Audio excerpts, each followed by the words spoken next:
It's KMJ at KMJnow.com or wherever you stream. Welcome to the Marc Kapetan Show. This is attorney Marc Kapetan, your host.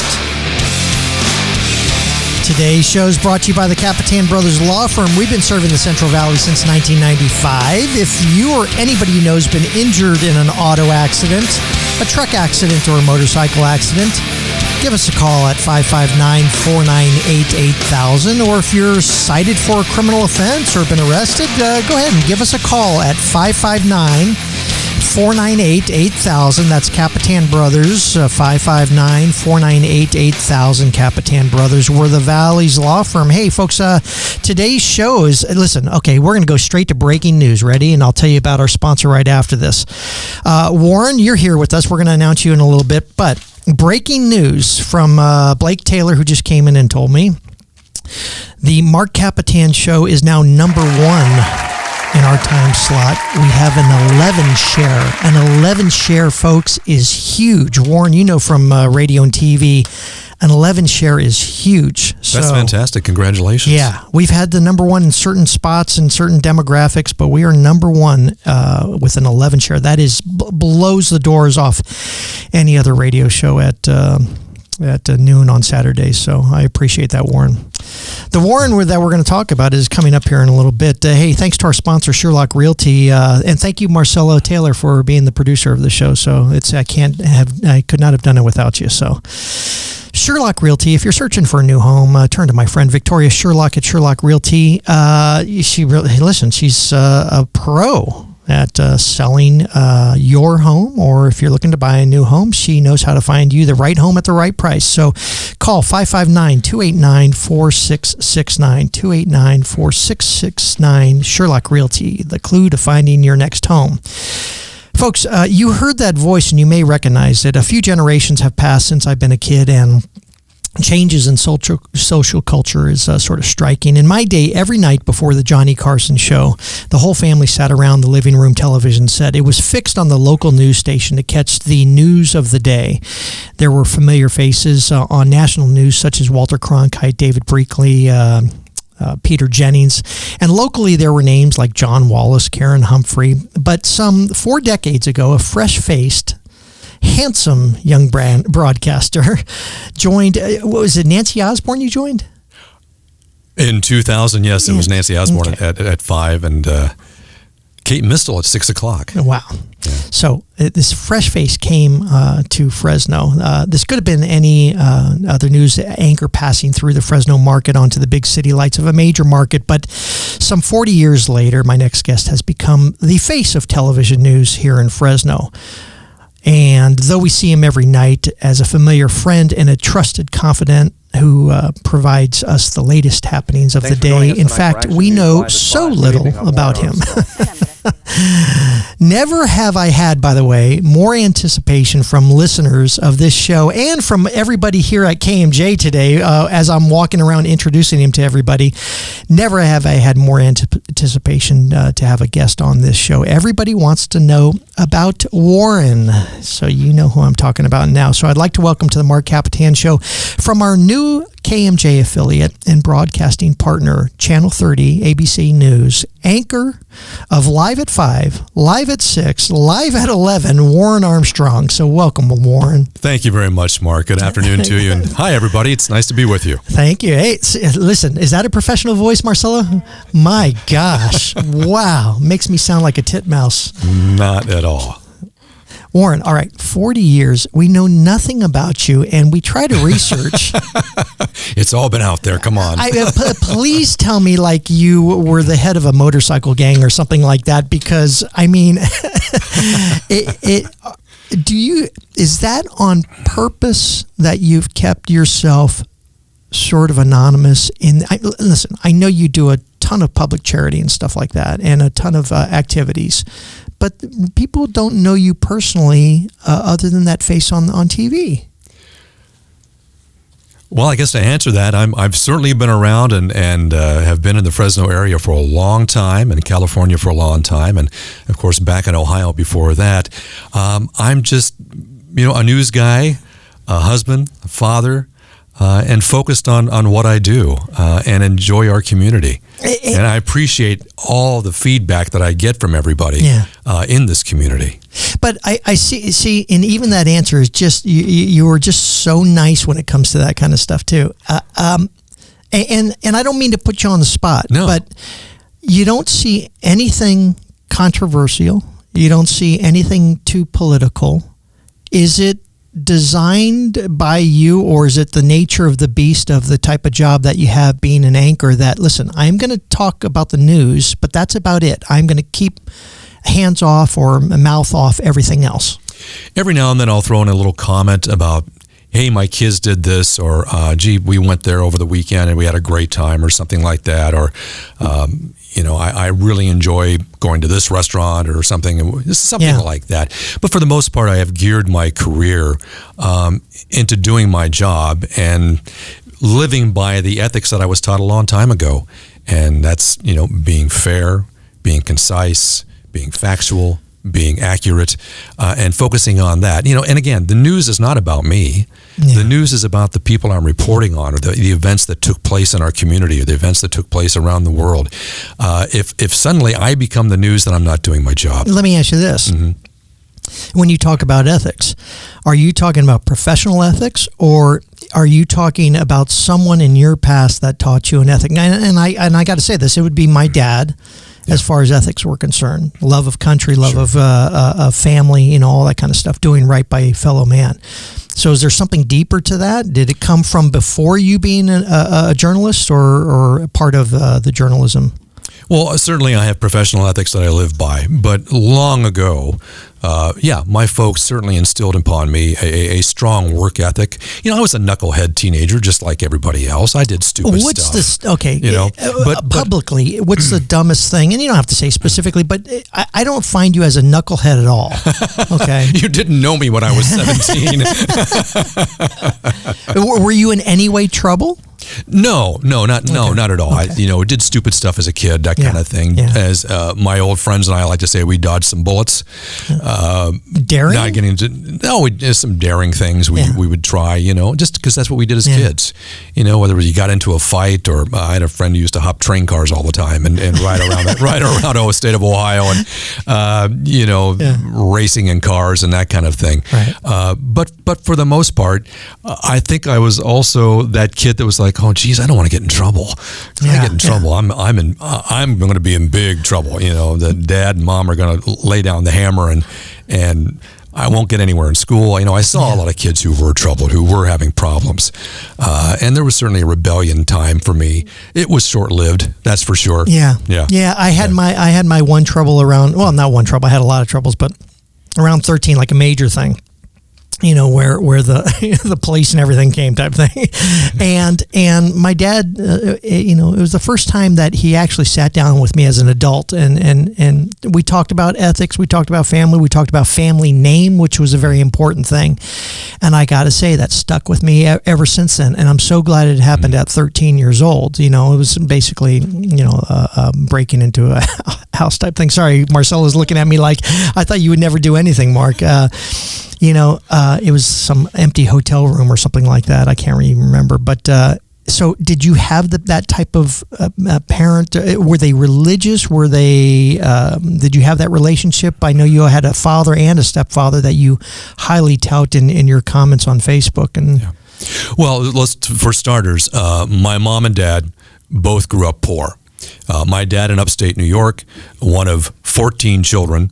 He left home when he was probably 12 or 13 to live with another family, and because they just couldn't handle all those kids. That was Red Armstrong, right? I love that name. Yeah, well, he's the original WB, the OG WB. The WB? Yeah. All right. Here's something WB? People don't know about me. Okay, go ahead. All right.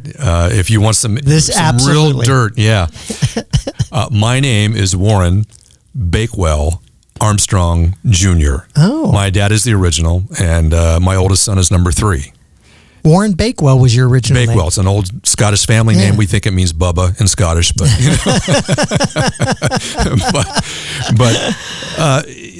he grew up poor, and left home early. My mom was the oldest of 6 children, grew up in the hills of West Virginia, coal country. Oh, wow. She left home when she was only a teenager to go work and raise money for the family. Yeah. One or both of them, I'm trying to recall which one now, never finished school. Mm-hmm. They met each other in West Virginia when he was working in the oil field down there. They moved to Worcester, Ohio, where I grew up, about an hour south of Cleveland. Right. But because I think of their background and how hard they worked and how much they put into what they did, I think I got that work ethic from them. My dad worked 24/7. He had his own company. Wow. It ended up being, he was at one time probably the largest independent oil and gas driller east of the Mississippi. And Mom was right there with him every step of the way. Right. Always by his side. Always by his side and helping in the company. So I saw how they worked, and I knew that if I wanted to be successful, I was also appreciative of the education I got. Right. That I had to go on and keep working hard in what I was going to do. And again, it sounded like a wonderful family. Yeah. We're going to get back. I lost my dad when I was 17, and then my mom remarried, and my stepdad. At 17. Okay. We're going to get back into that. Okay. I got it. We're going to talk about that. Yeah, Dr. Kapetan is in. Dr. Kapetan is in. Yeah. Leave the money at the door. We'll be right back with Warren Armstrong right here on KMJ. This is the Marc Kapetan Show. It's News Talk 580, 105.9 KMJ. Welcome back to the Marc Kapetan Show. Hey, catch us on KMJ Now or wherever you stream. Kapetan Brothers, you know all about the Kapetan Brothers, of course, right? Hey, and thank you to all those listeners out there for making the Marc Kapetan Show #1 with an 11 share. I don't know if you know what that means, folks, but that's pretty huge. No, that's seriously huge. Kapetan Brothers, do yourself a favor. If you or anybody you know has been injured in an accident, and I'm telling you, folks, we are serious attorneys. I've done this for 32 years. I appreciate you guys listening to me on the radio and making us #1, but we are serious attorneys, my brother Peter and I. And if you have anybody that's been injured in an accident, we've had multi-million-dollar awards, and we are the right firm for you. So give us a call at 559-498-8000. We are back on with Warren Armstrong from ABC 30 News. You've seen the face for years and years. And, you went out, by the way, Warren, you talk about West Virginia and your mom. Your mom celebrated 100 years birthday. Yes, she did. The whole family got together. Well, most of the family was able to get together in September and celebrate her 100th birthday. Amazing. Yeah, she's an amazing woman. By the way, I saw that. I saw a picture. She's beautiful in the 40s. She's beautiful now. Looks completely fit. A tiny little thing. She is. Yeah, she is. But a lot of your life is about your mom, huh? Well, the fact that, again, lost my dad when I was just a teenager. My stepdad is the greatest guy in the world, one of my best friends. We lost him last year. Oh, you're kidding. Yeah, World War II and Korea veteran. He was 95. That was Bob Black. Bob Black, yeah. J.R. Black. Wow. And just tremendous guy. Just one of the best. And again, a veteran. And his service meant a lot to him, meant a lot to our family. Yeah. But wonderful. He was the only grandfather that my boys knew. Absolutely. Yeah, right. My wife's father had passed away right after our oldest was born and right before our youngest was born. And youngest is named for her dad. Oh, good for you. Yeah, we named our boys after their grandfathers. Yeah, I see the one with the long hair and the one with the short hair. So yeah. I love that. Yeah, I looked and I said, oh, I love Warren even more because this one boy's got this flowing long hair. I don't know if he still has it or not. He does. But, yeah. He does. Yeah, so, he looks like me in the 70s. Yeah, really? Did you have long hair in the 70s? Oh yeah, beard and mustache. Wow. Sure.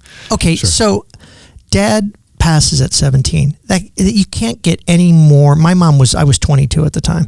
You can't get any more critical than being a 17-year-old boy and having Dad pass. Yeah. Had you already made a career choice as an anchor or as for news? And at that point, do you sit there and say, I'm my own man, and it became part of your work ethic and part of your drive, etc.?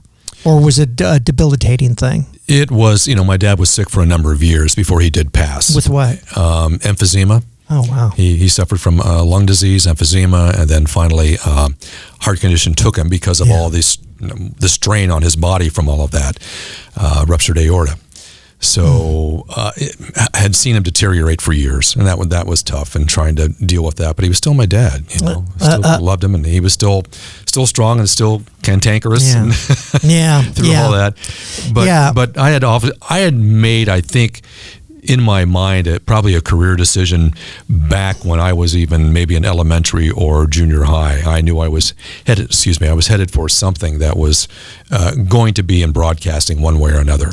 Yeah, I was when I was a kid, I used to sit down and read the TV guide from cover to cover. The news was always on in our house, just like your house. Yeah, that's funny that you said that, because I was wondering if you were the guy that sat either in front of a mirror or a microphone or in your room just reading the news like that. So you actually did do that.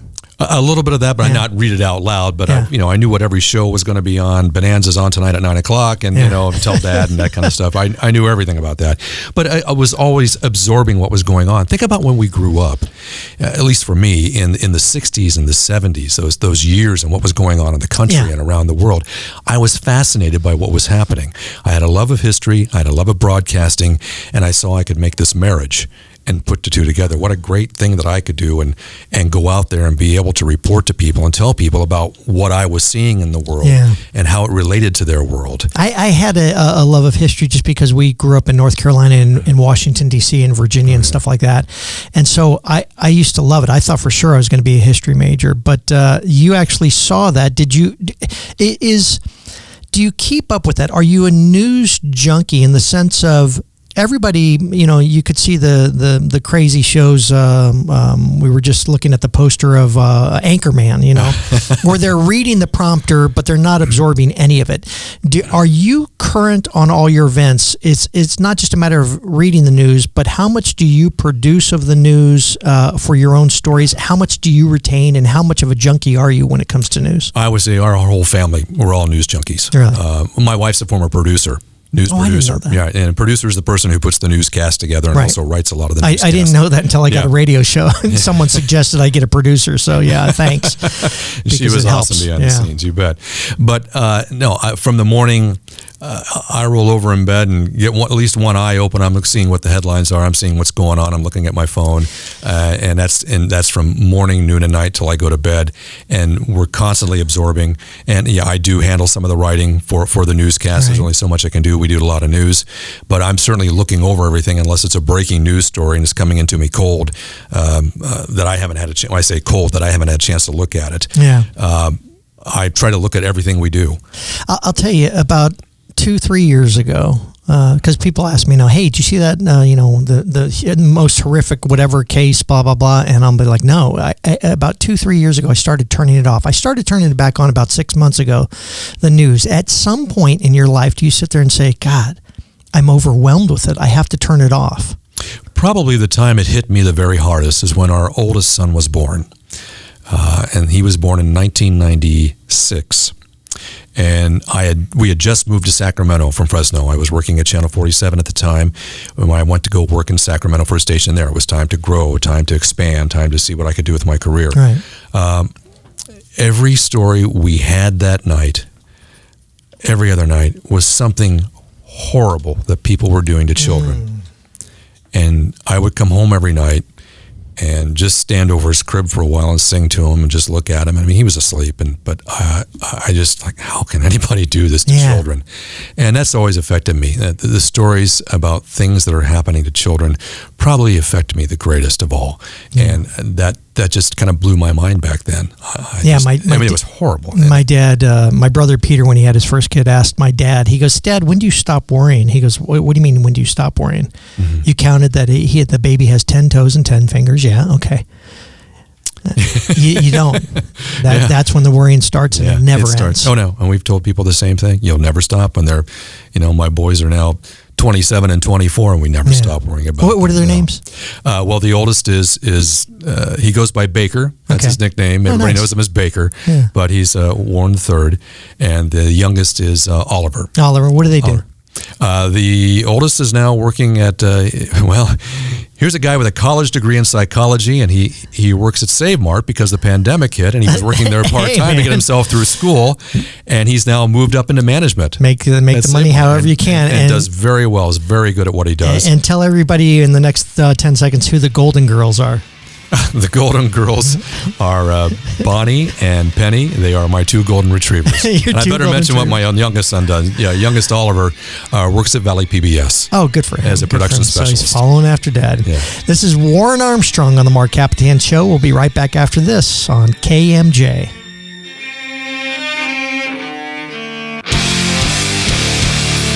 It's News Talk 580 1059 KMJ. Welcome back to the Marc Kapetan Show. Folks, if you are looking for an attorney for an accident, for a arrest that you may be into, who do you call, Marcella? The Kapetan Brothers. The Kapetan Brothers Law Firm. She knows that. My award-winning #1 producer, Marcella Taylor. She knows that. All right, 559-498-8000. You already know that. Hey, sponsor of our show, Sherlock Realty. If you're looking for a new home or if you're looking to sell your current home, call Victoria Sherlock at Sherlock Realty, 559-289-4669. CV Lux Magazine voted Sherlock Realty their top realtor award. So if you're looking for the right home at the right price, it's Sherlock Realty at 559-289-4669, the clue to finding your next home. If you're looking for a great news station to watch, I think everybody watches it anyway. You watch KFSN Channel 30, ABC News. How do you guys call it? ABC Channel 30? ABC 30. ABC 30. Action News. With Warren Armstrong, Margot Kim, right? Still, right? Absolutely. Dale, you're wrong. Yes. Sports is Stephen Hicks. Stephen Hicks. And don't forget Graciela Moreno. Someone, that's so funny because that must be the most popular name here in Fresno for a newscaster because it's Graciela Moreno, right? And I had to learn how to roll my R's when I heard her making her news. All those people are dynamite and a lot more interesting than I am. Oh, well, we're going to find out some more about you right here. We're on with Warren Armstrong, the face of ABC 30 News. So, Warren, okay, it's just some throw out questions here, some dumb radio questions. What was the most impactful story and we're going to talk about meeting the presidents and all those kind of things a little bit later, but what is the one, I would call it, case in my business that really affected you, that really was the story that you said either made me realize I was a journalist or just had that biggest impact on you? I would think there are a lot of stories. I've done a lot of stories with veterans that have certainly made an impact on me. I always had an appreciation, but just enhance that appreciation. But I still think back to 9/11, September 11th, 2001. We were in Ohio for my mother's birthday at the time. She would have been 80 or something like that at the time. Yes, around there, yeah. And we were visiting family, and the boys were 5 and 2 at the time. And we woke up that morning like everybody else on September 11th, and we saw those planes hit live. We were watching Good Morning America, and we saw it hit live. Matter of fact, just to get away from it, my wife walked out in the backyard for a minute where I grew up in Ohio, and she swears she saw a plane overhead suddenly turn and go back. And we think that was the plane that ended up in Shanksville because we're not that far away. Oh, you're kidding me. That's we have that weird feeling that we could be totally wrong, but that plane was heading to Cleveland and it turned around. Well, a plane doesn't turn around like that. Yeah. They were all turning around about 5-6 hours later or whatever it was. Right. But you're saying contemporaneous with it going on. Yeah. So we quickly got on the phone and called everybody back in California saying, oh my God, wake up, something has happened. And we thought like everybody else, did the pilot was there a heart attack? Was this a Cessna that hit? And then, oh my God, no, these were full-size jetliners.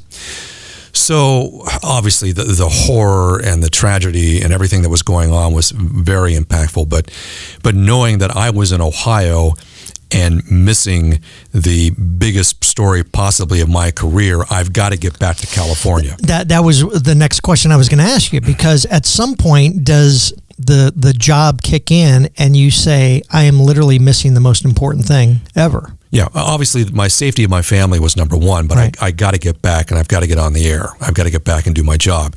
And back then, now I can go live with one of these and I'm holding up a cell phone. Cell phone, right. Yeah, we can do that now. Not in 2001. We couldn't do that then.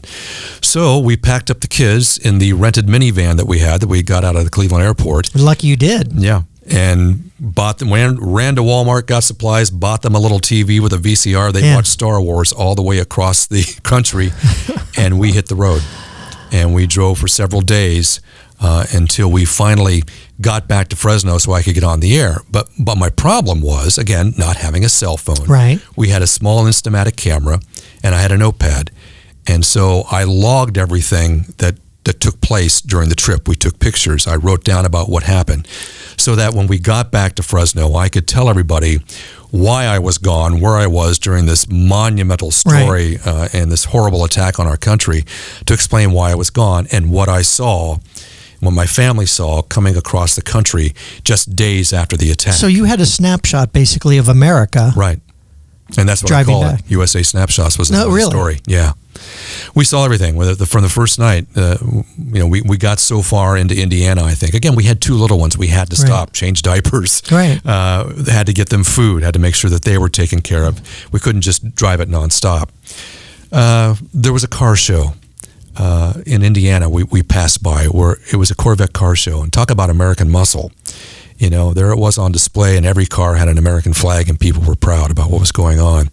We stopped in places like in the Texas Panhandle and saw everybody was watching the news to see what was going on, but there was a small jar sitting on the counter, and it had a sign, "Please donate to help the people in New York for what they're going through," and it was full.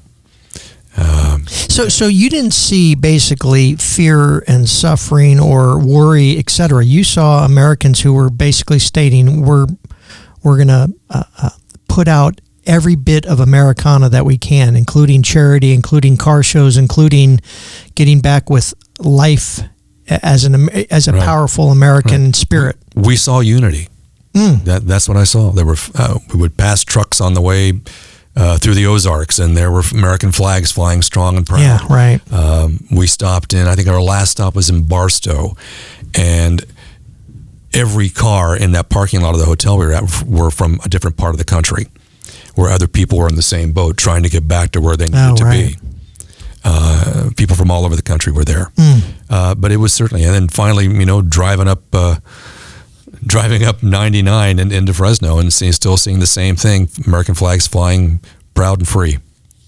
What is the kids weren't old enough to have the worries or the concerns, but is there it's got to take you at least 5-6 days, right, to do that trip, right? Yeah, it took 4 to 5 days, if I recall. We used to drive across country all the time because my dad was in the military, so I know that whole. I'm picturing exactly what you're doing.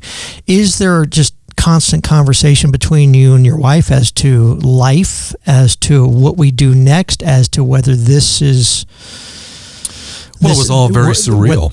Whether we're following a right path or whether we want to make a change. Is there all those conversations going on with you and your wife at the time? I think we were focused on making sure the kids were fine, the kids were safe. They were busy either playing games, sleeping, watching Star Wars over and over again. Over and over. While she and I were trying to turn up the car radio to try and figure out what we could hear. And I can remember, I'm not sure what newscaster it was, but it was somebody of national prominence crying on the air. And we're like, okay, right. And talking about horrible things. Okay, we better turn this down for just a little bit so the kids don't have to listen to this.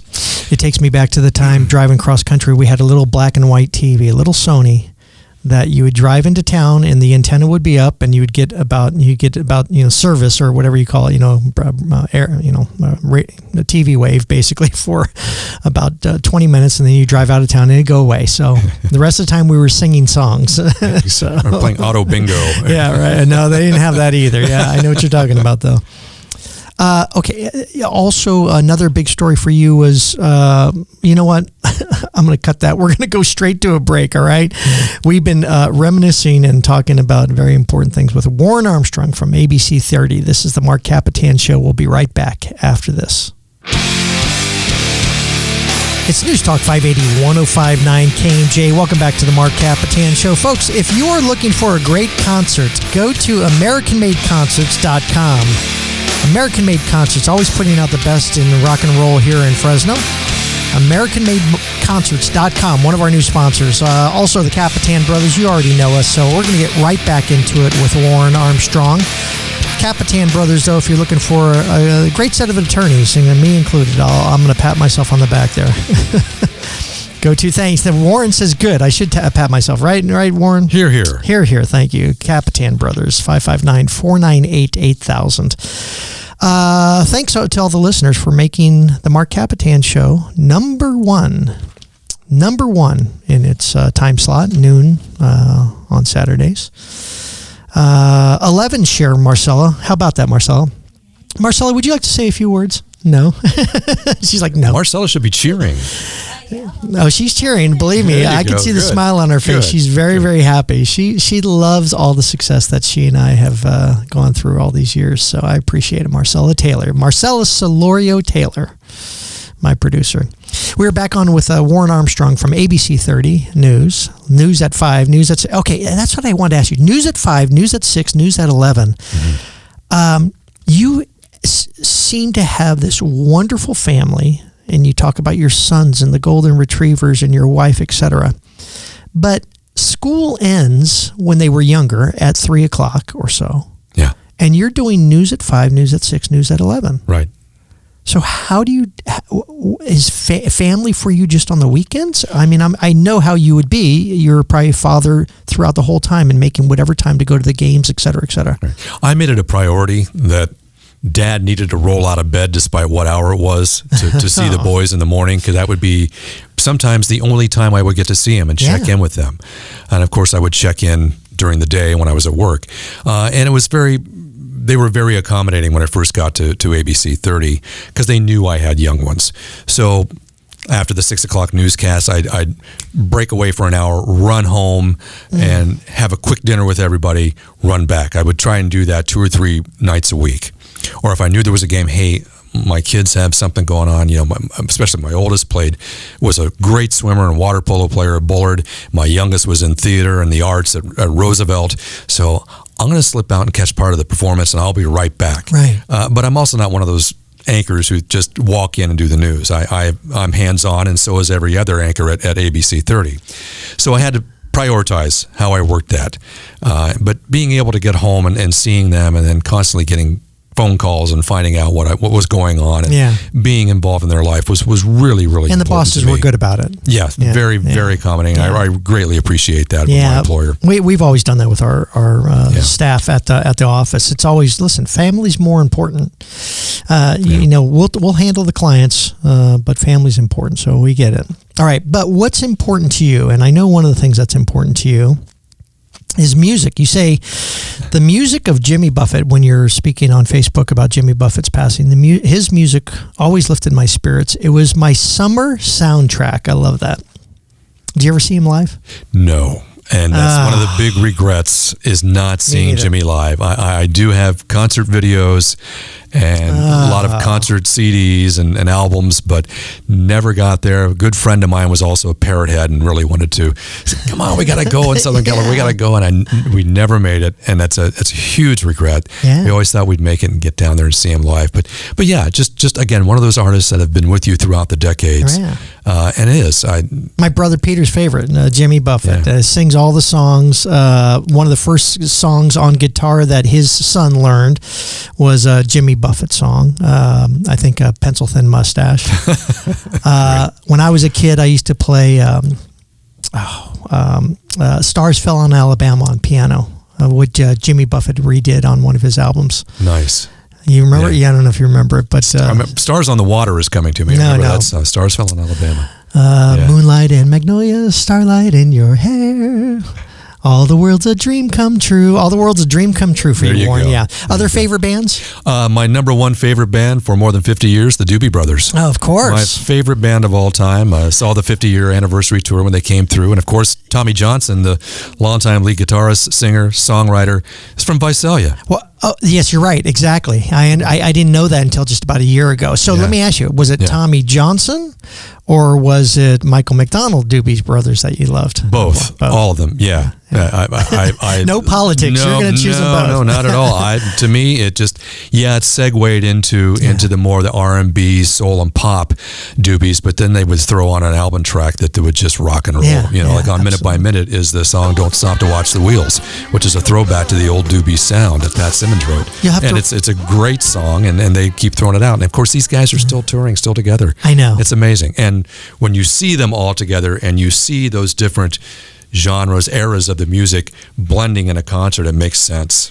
You'll have to read Ted Templeman's autobiography. I have. Oh, did you really? Oh, yeah, great book. Loved it. Yeah, great book. They were just like a biker bar band, you know. And he discovered them over there in Santa Cruz. Yeah, in Santa Cruz. No, it's a great book. Yeah, I've been through all that. See, I knew you had a little bit of motorcycle madness in you. Mom wouldn't let me ride a motorcycle, so it's okay. And from what it sounds like, you do whatever Mom wants. It's you go every year for her birthday? Not every year. We try to make it back as often as we can. Getting from California back to the Midwest can be a difficult time sometimes. All right. Yeah. I'm sure one thing that makes Mom happy is when you're interviewing presidents. You interviewed George W. Bush. You interviewed Obama, right? Yes, sir. Barack Obama. Yeah. What's it like going to the White House, calling Mom and going to the White House and saying, "Mom, I'm going to go interview a president"? And what was the experience like? Well, it was more like, if you're in Washington, can you get back to Ohio? Come and visit. Mom, I'm on the job right now. I can't swing this at the time, right? Not right now. But the interview with George W. Bush was actually during the campaign, and that was a satellite, but it was an opportunity at least to sit and talk with him, and that was great. Good interview with him. The President Obama interview was one-on-one, and I'd been to the White House a couple of times. I covered an event back in the 80s with President Reagan at the White House. This was after the Grenada invasion. Wait, what do you mean? An interview with Reagan? No. I covered an event with him. He was there. Okay. We were there to cover. There were actually 3 students who were in the St. George's School down in Grenada. Okay. Oh yeah. So the market I was working in, we actually had 3 students who were there. So I went to the White House to cover the event. Right. So that was one of the times I was at the White House. I was at the White House then for President Obama, and again that was fascinating. It was always hard for me to do interviews, the limited interviews I've done on the radio with politicians sometimes, because it is a political thing. They're not speaking from the heart, etc. Out of those 2 guys, George W. Bush and Obama, did you have moments where you could tell they're speaking from the heart as far as that's concerned? Or was it a news type It still felt like news, certainly. When I went to the White House in, what was that, 2009, I think it was? Oh, it was 2012. Good Lord. Time flies. Yeah. 2012. We were invited there along with a lot of other local stations to come and do an interview. I got 4 minutes with the president. So I was the last to go because we were the last with a deadline in California. And constantly his press people were, what are you going to ask him? What are you going to ask him? What are you going to ask him? Right. And I said, well, I'm going to ask him. It'll relate to what your message is today, but I certainly have questions that are centric to Central California.